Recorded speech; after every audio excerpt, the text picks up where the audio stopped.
Chapter 15 Hell's Maw. As quickly as they could and as the narrow space allowed, they crawled through the bowels of the awakening mountain. Every tremor could cause the unprotected tunnels to collapse.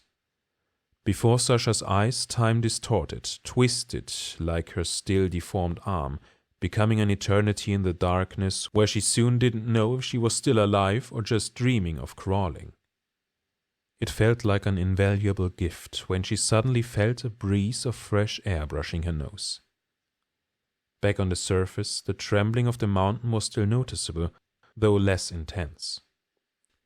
In the shelter of the wooden shed that hid their secret entrance, she tore a sleeve from Mikhail's tunic and wrapped it around her blade arm. She pulled the rest of the tunic over her dirty body to be at least minimally clothed. "We should leave the city as quickly as possible," Mikhail said, his gaze fixed on the distance. Sasha barely had time to marvel at how Mikhail could suddenly seem so calm and grown-up before a violent tremor knocked them off their feet. It lasted only a moment, but was a foretaste of what was about to break over them. They exchanged a fleeting glance, coming to a silent agreement.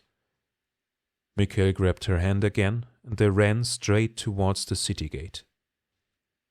The time between the convulsions that shook the city's foundations grew shorter and shorter. But like two startled birds, Mikhail and Sasha seemed to be the only ones sensing the impending disaster. The rest of the city's inhabitants, most of whom were still on their feet and soothing their battered bodies with the festivities of the Brimstone Duke, mostly regarded them with the expression of wine-drunk benevolence. "Hey, where are you rushing off to?" slurred a drunken woman who stepped into their path. "The wine barrel is that way." She stretched out her arm to point the direction, throwing herself off balance in the process. Sasha felt it first.